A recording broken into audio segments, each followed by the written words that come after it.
Thanks for tuning in to another new podcast from Materials Performance Magazine. I'm your host, Ben Dubose, news editor with the AMP Publications team. On today's show, to talk about some safety developments within the corrosion control field, we're going to be talking with Roland Anderson, Business Development Director at Access Corrosion. Roland, good afternoon. How are you? I'm doing well, Ben. How are you? Good. Thank you for taking the time because Access has a pretty unique story as far as its niche in this industry. So rather than me try and go into the biography, why don't I just let you do that? Tell us a little bit about Access and its mission and where you all fit into the overall niche here. Okay, well, Access was formed in the beginning part of 2020 with a pretty clear vision, and that vision being to innovate safety around intrusive internal corrosion monitoring systems. These systems have been around for like 70 plus years, but there'd been a real lack in innovation around the systems themselves. And with having the focus on enhancing safety or reducing risk, what we felt we were going to be able to do is really increase end user confidence and trust in these intrusive monitoring systems. That over the past 10 years, there had been a sort of decline or a downward trend in the use of the access systems, which is when I say the use of the access systems, I mean utilizing them in the way that they're designed to be used, in that it gives you online access to the sensors you have installed in your process. So we felt that by making these systems safer, we could somehow increase the end user trust and confidence and ultimately see an upswing and a return to getting the best out of these systems, which is to monitor and change out your devices under full process conditions. And Access is based in the Woodlands, correct? Just outside Houston? Yeah, the Woodlands. We have like corporate offices in the Woodlands, and we have a field service and training center in Spring, Texas. So It's about 5 miles from the corporate offices. Yeah. But as people can probably determine based on your accent, you did not grow up in the Houston area, correct? Yeah, that's right. I'm originally from the Aberdeen area in Scotland. Tell us a little bit about your career trajectory, if you will, because I know it's an interesting story. We've talked offline about this, but just how did you get to your current role and this unique space you're in within the corrosion control industry? Okay, well, it kind of weaves around a bit, and we go back like 25 years, I suppose. But I started out, I left school at 16 to become an apprentice litho printer, and I did that for 5 years.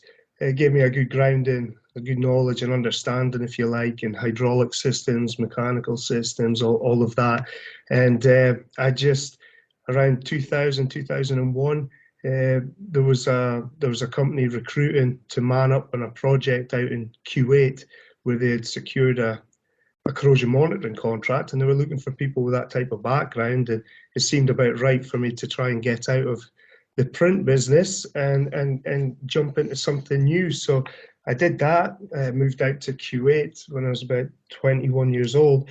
Spent a couple of years there on that contract. Moved back to the North Sea, offshore Aberdeen, where I worked for a corrosion monitoring manufacturer service division. After a couple of years back in Aberdeen, I actually went out to Abu Dhabi and established a service base for them in Abu Dhabi, spent a couple of years there, and then was headhunted to establish a sales and service base for one of the largest, or the largest at the time, manufacturer of internal corrosion monitoring products. So I went back to Aberdeen, did that, and maybe 5 years after establishing that base, I relocated to Australia with my family, established a business there for the same company.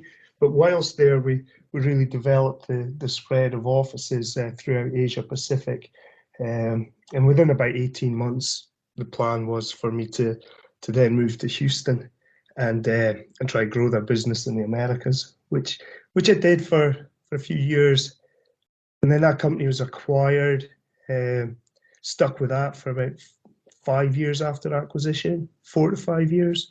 And then it just seemed that it was time for a change. And that's when myself and a few ex-colleagues or colleagues at the time just started to think that it might be about time to try and do something ourselves. And I say it with the most positive sort of inflection, but to disrupt the market a little bit, bring it forward is what we wanted to do. So Access, and this sort of goes without saying since you're in the Houston market, but you have a pretty nice base of oil and gas clients, I would assume, correct?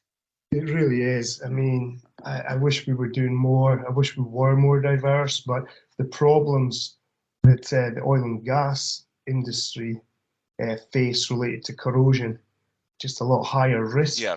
higher potential than other industries. But we do some in water and utilities, but I'd say over 95% is oil and gas. So when you looked at that oil and gas space a few years ago, when you all were looking at starting basically your own enterprise and going at this a different way, what trends were there in the marketplace? What holes were there in the previous offerings that led you to think that there was an opportunity there? Basically, what did you see a few years back? You mentioned going at it a different way. Certainly, the importance of corrosion monitoring is important in any industry, especially one with high damage potential, which certainly a distressed oil and gas asset can lead to. But beyond that, just what did you see that the previous landscape wasn't really offering that you all potentially could?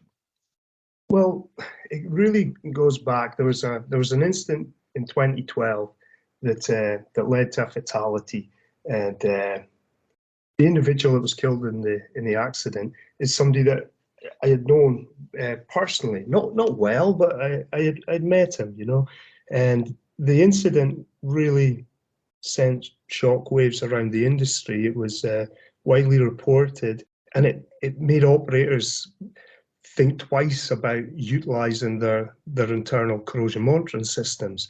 And several operators just outlined or immediately put all future online retrieval of monitoring devices on hold. And some have never really reinstated them. So we could see this sort of trend, this decline in the utilization of internal corrosion monitoring systems, but also an upswing in non-intrusive monitoring systems. And we just firmly believe that the upswing in non-intrusive systems was more about converting inspection points to monitoring points, and that corrosion engineers and asset integrity engineers really wanted that complementary integrated system working for them. And so it was just a case of trying to see if we could get it realigned and think, well, if we can make this safer and make it similar, changing out your sensors and your process, if you can make that whole process fairly similar to how you would maybe risk assess taking samples from live process, then we might have a fresh proposition. So it was just that downward trend in utilization of existing monitoring systems and an upswing in the use of non-intrusive systems. So our angle was to try and come at it and integrate the two, get best of both worlds and have a better monitoring system overall. So your primary line is the Janus range, correct? Well, that's core to the innovation. Yeah, that's correct. Yeah. Tell us a little bit about that. Again, I know we've talked offline. I think a good place to start could actually be the formation of the name. And then beyond that, just tell us a little bit about how that fits into your overall enterprise and the mission that you laid out earlier. Yeah, well, the Janus range, it started off by looking at telescope and retrieval tools. That's a type of retrieval tool that was involved in the fatality that was reported and a number of incidents over the years, some higher profile than others. But it started with a focus on the telescope and retriever. And it was initially developed in January 2021. There's a Roman god named Janus. That's why we call January January. It's named after him. It just seemed appropriate for the time, but also what Janus symbolizes is a transition from the past to the future, you know. And when we look at our Janus guard that we put on these retrieval tools, they're retrofittable. So we can take a 20-year, 30, 40-year-old retrieval tool and in less than 10 minutes apply a guard to it that is gonna protect people, you know, protect lives, the assets themselves, and obviously environment, and preventing loss of containments and whatnot. So the Janus range started off with that, but through our research to try and gather up as much of these incident reports as we could to really see what were the root causes. So we know the ultimate problem, and we felt we had to dial down into them and do our own sort of root cause analysis on these incidents. And in doing so, gathering up these different incident reports, we realized that we can't just stop there, that there were incidents occurring around the world, different reasons behind each one, and lots of different types of equipment as well. So quite quickly we had evolved to a point where we really had about 5 new products or solutions to all. And yeah, it was just that. It was market research around where things have gone wrong and how can we solve the problem. So give us some examples of how this works out in the field. What types of corrosion protection systems is this compatible with? Well, it's really corrosion monitoring systems. So when you have corrosion coupons or corrosion probes installed in live process under high pressure in most cases, then there are specialist retrieval tools that are used to be able to access and change out these devices under pressure. So wherever there are access fittings installed in the field, these retrieval tools are used. We know that hundreds of these retrievers are introduced to the industry every year, and that there are literally thousands of new access fittings commissioned every year. So the amount of monitoring systems out there is growing, but with the tools that we have, hopefully the utilization of those systems will also grow. What feedback have you gotten to this point from the people that are early adopters and users of this? For the clients that I know you work with, because you want to incorporate what they're telling you that they see from your systems, what they're telling you that basically they need based on current marketplace dynamics. What feedback have you gotten to this point about how this works? Yeah, I mean, the feedback has been great in some areas. Different operators in different parts of the world. We're really talking to as many folks as we possibly can. But as you said, it's a niche industry, and so it's really been relying on a strong network and gathering that feedback. And because the feedback's also helped us refine the products, but the feedback so far has been fantastic in that by having the guard on the retrieval tool, a number of operators feel it's like adding an airbag to a car or a seatbelt to a car. It goes one step further than an additional layer of PPE for the technicians using the equipment. But the technicians themselves, their feedback's been fantastic in that they feel safer doing the job. You know, they're going out there and they're changing out devices at, could be 2,000-3,000 psi, even up to 6,000 psi, and we have one system that's good for up to 10,000 psi, and that's not for the faint-hearted. But by adding these guards to the tools, the technicians themselves feel better protected. It's also enabled some service contractors to look at their in-house training programs differently. That you can't fast track experience, but you can risk assess and put things in place that reduce that risk, and these guys do it absolutely. So what we've heard or what we've received in feedback is a number of operators reinstating online retrieval programs retrieving from systems that previously they weren't getting their data from because they wouldn't do it under pressure. So sometimes they were waiting 2 or 3 years just to get their corrosion couping data.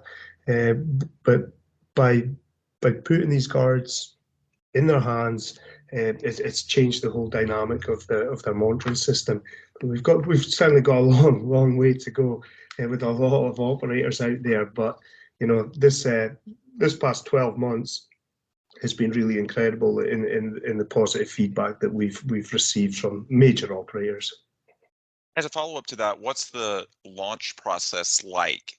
Do you all work with them to get it off the ground, to initially, put this monitoring system in place? Are there instructions for them if they purchase this to figure out how to do it themselves? Just walk us through the initial steps and how that works once you have someone that's, sold on this being a potential solution for them. How do they get it off the ground?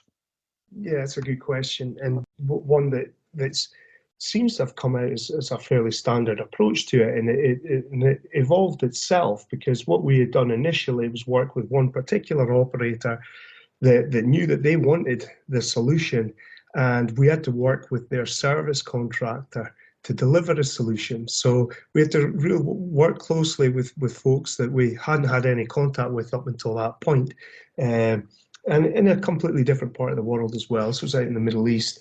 And so we had to really hold the contractor's hand and get an understanding of their experience and knowledge levels with the equipment, what types of equipment they had. And it all came through fairly straightforward because when we add these guards to the tools, we're not changing procedures or SOPs or anything like that. We're reducing the risk, but we're really trying with every product we develop to have a minimal impact on the working, the working procedures and whatnot. Trying our best to make it as simple as possible to realise the benefits. We work with operators from the very beginning, understand the tools that they're currently using, see where we can apply our solutions, but we value face-to-face time with the end user, and every Janus guard that we've sold or sent to operators, we've also been present for the first use in the field for pilot programs. The timing of this, it seems pretty good from the standpoint of the last couple of years. There's been so many unique challenges when it comes to actually putting people out in the field. First, you had COVID issues related to the pandemic. There's also this ongoing workforce development crunch, which is really tough for people across the industry. Does that potentially play into the demand for monitoring solutions like this? Not that it takes the need for people away. Obviously, you need people to interpret the data, but at least this is another safeguard that can be put in place without necessarily having to send someone directly out in the field as much as you might have had to get that level of monitoring in the past. Does it tie in well with those dynamics? Yeah, that's a great point or observation. It absolutely does, because what we've been able to do is train field operators in the safe use of these systems, because we've removed the line of fire from the activity. There's a guard now there, and as I said, it's the equivalent of taking a live process sample. Mhm.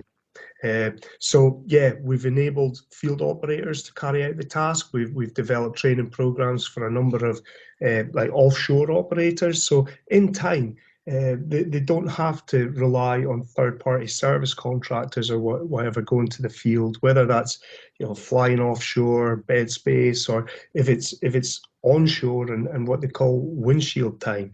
They want to really reduce the amount of people out there in the field as best they can. And throughout the pandemic, I think it really brought to the fore for the operators just how much they're dependent on field support. And if people can't get out there, their systems start to fall down.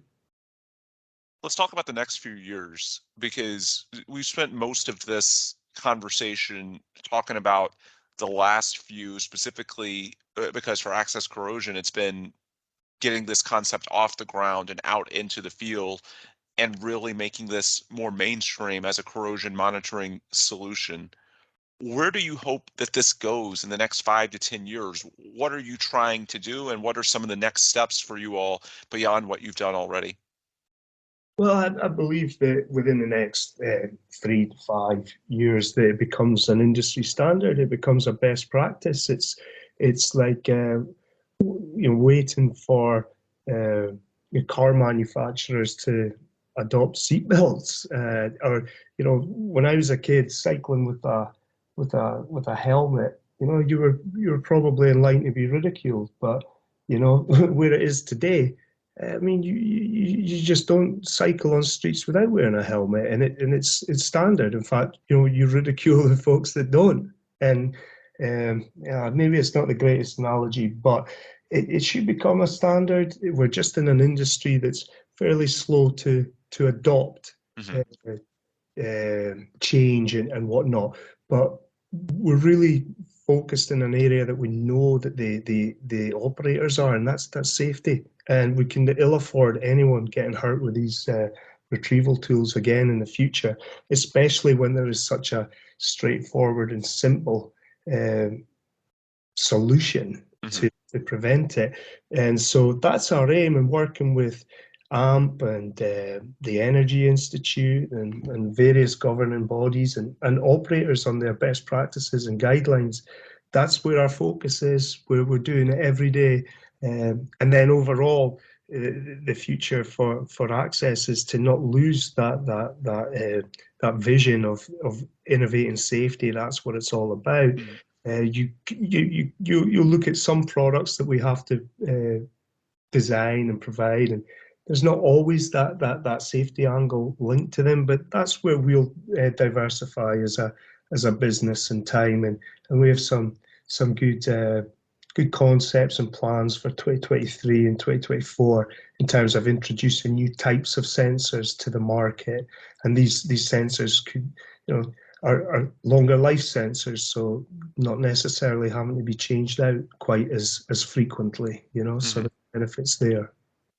So it sounds like beyond just working with individual companies and users, you guys are putting a priority on working with industry bodies like AMP, potentially government regulators, basically integrating yourself at higher levels so that people see you all as, just a standard, as you were saying earlier, something similar to you wear a helmet when you ride a motorcycle, something like that.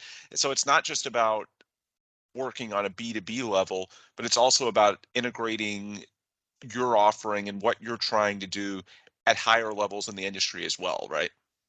Exactly that, and it has to be twofold because you've got to work with the local operations, even to a site level, but at the same time you've got to be talking with those individuals that can influence standards and specifications and just Mhm. raise the profile. And that's the key to it. We're a small business, but we're trying to do our very best in raising the profile.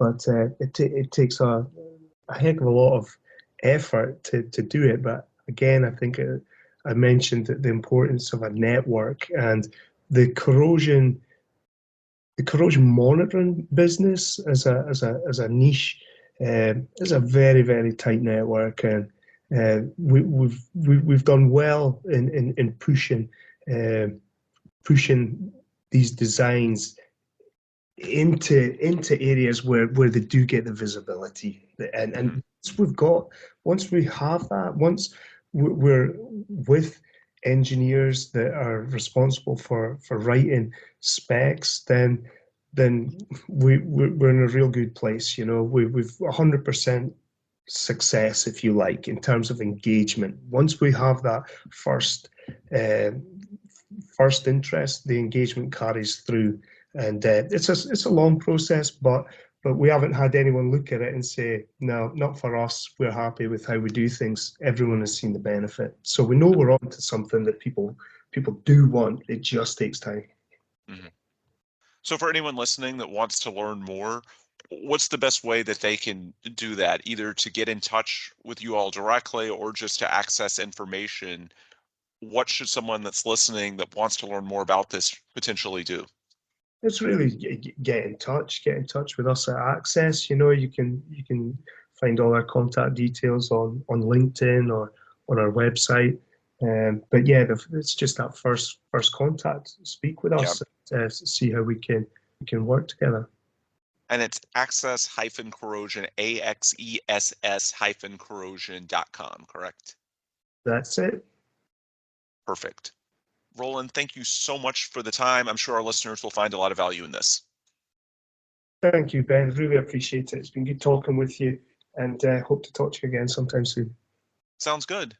Folks, this is where we'll break it for today. For Roland Anderson, I'm Ben Dubose. If you want more resources from us at AMP or our publications, you can go to amp.org, ampp.org. That's the website for the association. You can also go to the websites for our publication magazines, materialsperformance.com and coatingspromag.com, to learn about the latest developments within corrosion control, protective coatings, and really the day-to-day activities within the industry, which of course include companies like Access Corrosion and the Janus range, and some of the most timely developments as it pertains to this industry and where we go as 2022 winds down and we gear up for 2023 and beyond. Again, for Roland, I'm Ben. Thanks to all of you so much for listening, and please come back soon for another new AMP podcast.